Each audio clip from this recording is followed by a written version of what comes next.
So before we get into the whole this is our financial freedom journey. Yay! Before we get into that, you got to understand something.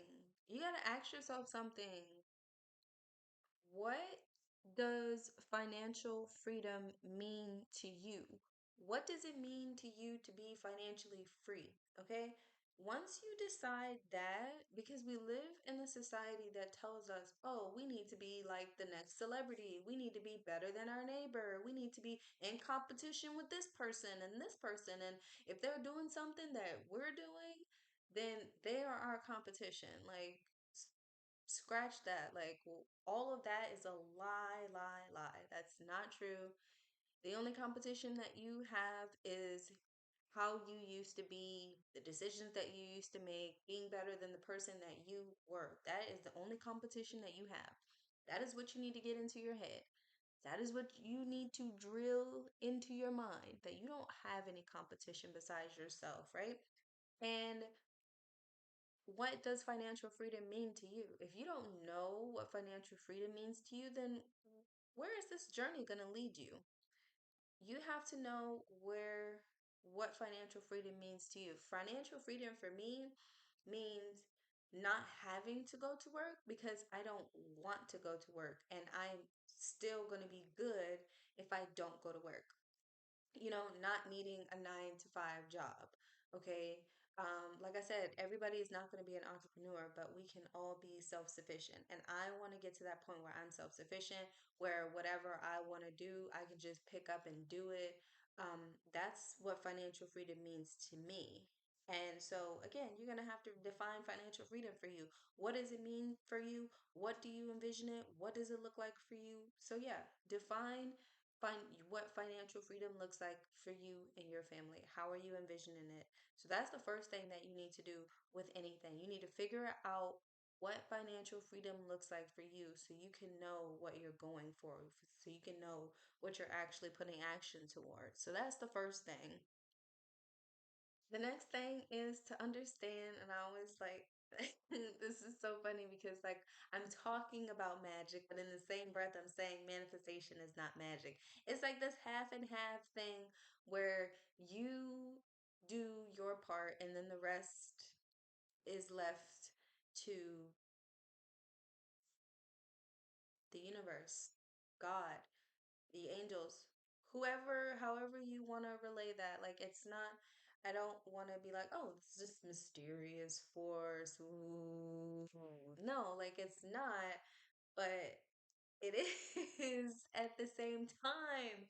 Like, it's just, when I say the force, and then I'm gonna probably have to do another whole other video breakdown on what I mean when I'm talking about the force and quantum leaping and quantum jumping, and because I mean it's not something that I've made up. Science has actually proven that you can quantum leap, and proven through quantum physics that it is possible to literally do certain things that I'm going to be telling you about, like quantum leaping and quantum jumping and reality switches and things like that. That's possible.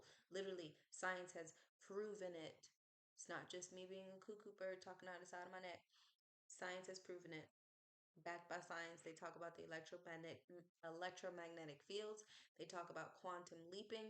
They talk about quantum physics. They talk about these things in everyday life and everyday science. Okay, so if you're like, well, how? Da, da, da, like, Google it. Science has backed it up. All right, so yeah, so the next thing is to, now that you've defined what financial freedom means to you,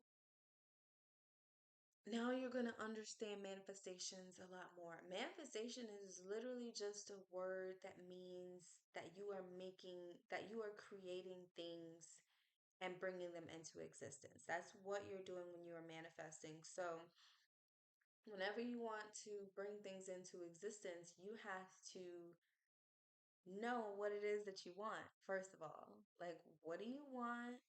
And we're talking about financial freedom. So, obviously, you want money, you want a credit increase, you want to be out of debt. You know what I'm saying? You want to be stability, you want a house, you want these things. And so, in order to get these things, you have to take necessary steps toward them. And in another video, so make sure you subscribe, but in another video, I will talk about the things that you directly need to do to switch your mindset, to reprogram your mind, to reprogram yourself so that you can literally live in abundance. So you can literally switch your reality.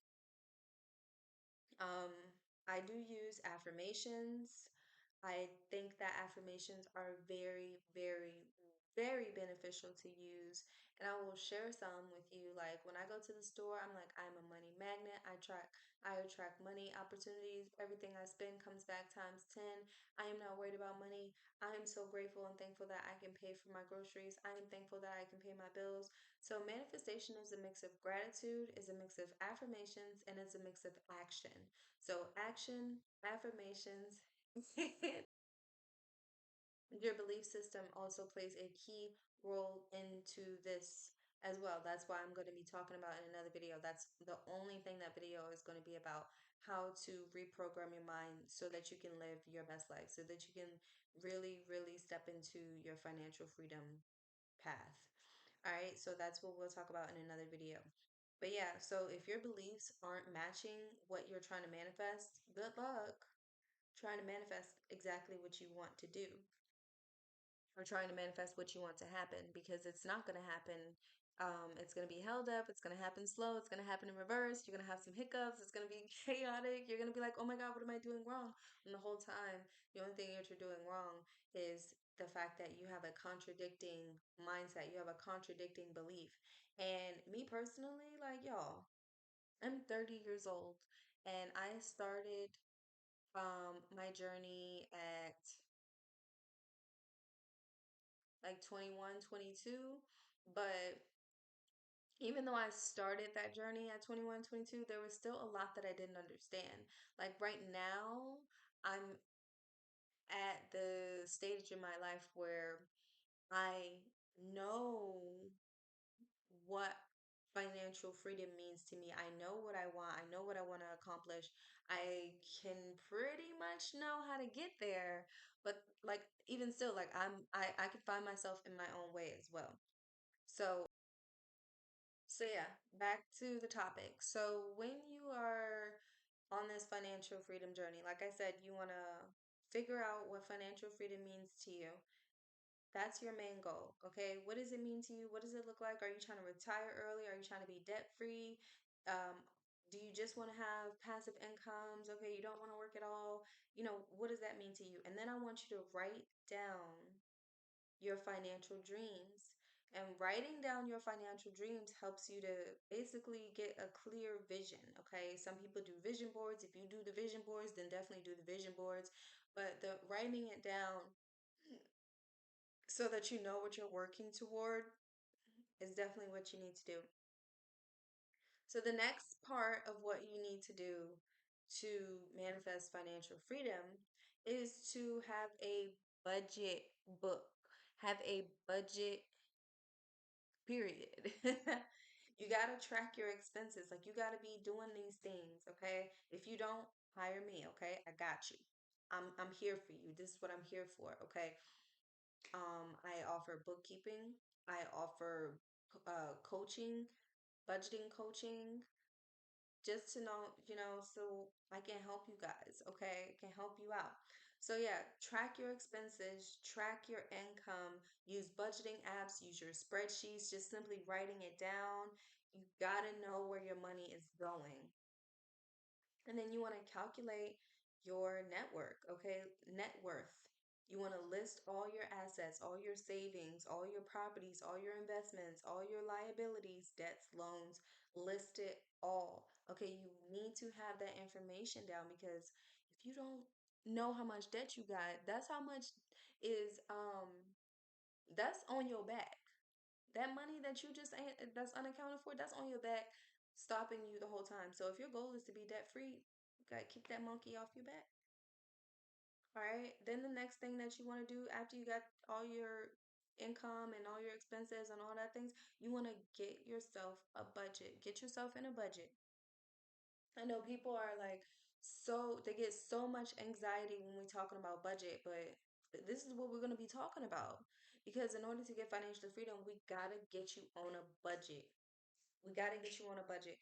We got to talk about the 50/30/20 rule, okay?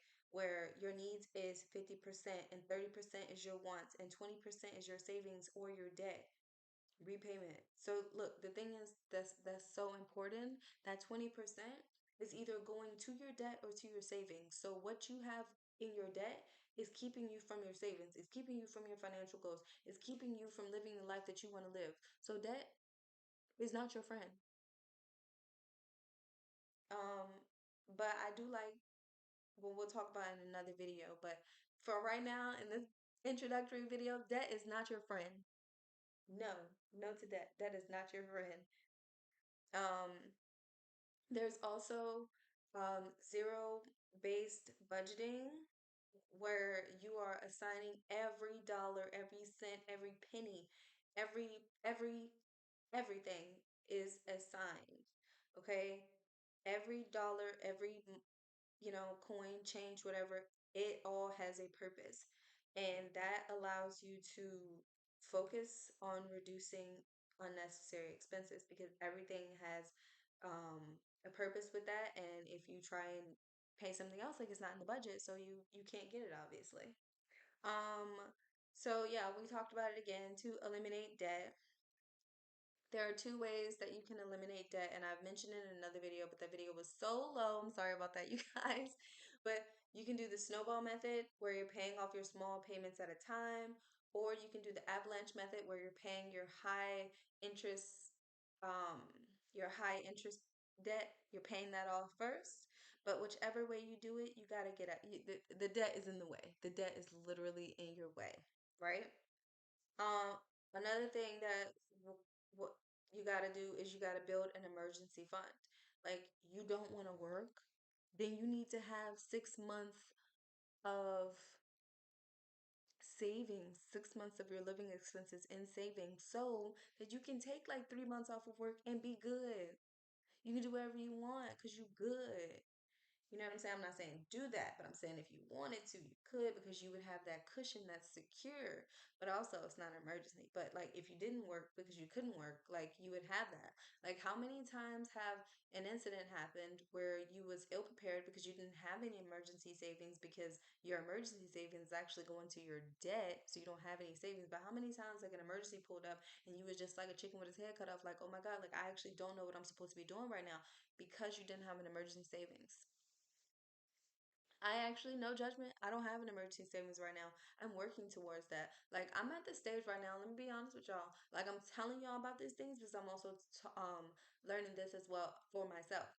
But if you've seen the previous video, like, this is me documenting and telling you the things that I've learned.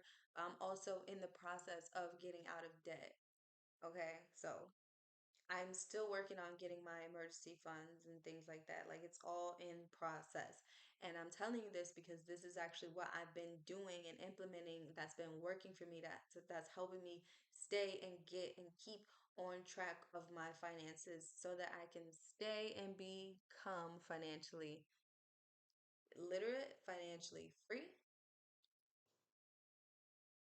Um, so yeah, increase your income. So that 9 to 5 job ain't producing, you gotta have multiple streams of income. But that doesn't mean like going out and getting an actual job. That means figuring out how to, whether that's asking for a raise, or whether that's switching to a job that pays you better, or whether that's starting a side hustle, you know, or whether that's investing in a skill that's going to increase your earnings. So sometimes you might not even have to leave that job. You just need to get um, more knowledge or learn more of a skill so that you can, what is it? Climb the ranks in that job, in that position. Another thing is to start investing, learning about the stocks. And I haven't really learned about trading just yet. But I did learn about stocks and the growth stocks and the dividend stocks and the different type of stocks that you can invest into that grow and then the buy and hold stocks and things like that. So I did learn a little bit of something a little about that. But yeah, so learn about the stock market and invest in the stock market. Okay, you cannot go wrong with investing in the stock market because you can invest in low cost stocks, but they that will continue to grow and build, right? Um, Invest in real estate. There are many different ways that you can invest in real estate. You can host, well, you're probably gonna need a real estate license by the time you see this video. Or if you didn't have a real estate license, then once a year you would be able to wholesale one property. But you can get into it wholesaling, you can get into it by becoming a real estate agent, you can get into it by um renting out a room in your house, you can get into it by having multiple properties and renting that property out. So if that's you, that's you. Looking into retirement accounts. Because oh my God, like just the retirement accounts and things like that. I thought about that because like my dad, when he got into the hospital and just realizing how ill prepared that he didn't have anything that he actually needed, is like no benefits, no nothing like that when he actually needed it. That was like scary because it's like, whoa, I do not want to be set up like that. Like, so look into those 401ks, look into those IRAs, look into those things like that. Because as you get older, you ain't gonna want to work, you ain't gonna be able to work. So let your money work for you by putting it into these different accounts so that when you're ready, it'll be ready for you and it'll be both. Got that money, baby. So yeah, then we talked about building your passive incomes. Okay, there are many different avenues of building extra income that you can go to. Like I mentioned, rental properties. Like I mentioned, the stocks. Doing something like if you've learned a skill and you've been in that skill for years and years and years, teach other people how to do it. That is a way to earn extra income. Protecting your finances is also a way that you um, stay the course of financial freedom because protecting your finances is health insurance, life insurance, property insurance. Because if something is stolen, it's replaced. If your health, if somebody, you know what I'm saying, kick the bucket, then they're covered mostly or fully because you know what I'm saying, you have that insurance, you have that coverage. Create a will. A lot of people don't understand, like if you do not have a will, you lose everything. Your family loses everything. You don't have them in the will, then that's where the fighting comes in. That's where all the confusion and things like that. Like, no, put it in a will. Have a will, right? So many people lose, so many families don't get to pass down their property to their family because they don't have a will written out. Like they don't have any beneficiaries for the account. But yeah, and then what we're going to be talking about in future videos is developed the wealth mindset, okay? Your mind is the engine. You got to be the little engine that could, okay? Your mind has to be propelling you forward, not trying to keep you stuck, not trying to, you know what I'm saying, go backwards on the train tracks. Like your mind's got to be working with you. And we'll talk about it, but like I mentioned in the beginning of the video, like practicing gratitude, patting yourself on the back for your progress, adopt an abundant mindset with those affirmations and with being grateful. Like, you know how we like huff and puff because we got to pay a bill? Like, no, we're like, hell yeah, I got my bills paid. You know what I'm saying? Because we love our bills paid. Yeah, we do. And surround yourself with financially savvy people. I mean, I know you love the people that you're around, but are they financially savvy? Are they good with money? How are they treating their money? What's their relationship with the money? Now think about that and think about how it's influencing you. All right? So if you can get around people who are wealth minded, then you'll be setting yourself up for success. And then constantly reassess regularly. Okay, review your finances, review your financial plan monthly or quarterly, every 3 months, every 6 months. Okay, and then adjust your goals or circumstances, adjust your goals as necessary, okay? And then finally, give back to the community, give back to the streets, give back to your family, give back to, you know what I'm saying, whatever charitable event that you like to donate to, or you can also give back by mentoring others, and things like that. So those are some things that you can do, and that's the introduction to this video. And sorry it's so long, but I'm not really sorry, because it's all about passing this information on to you guys so that we can be financially free. Okay, we are removing the chains in 2025. We are coming in hot. We are doing it big. We are not letting anything stop us, not even ourselves. And I'm going to show you exactly how you don't have to let you hold you back. Okay, send lots of love to you, family. Make sure you come back for more videos, because they're only going to get better and better and better. I promise you that. All right, I will see you guys next time. Peace.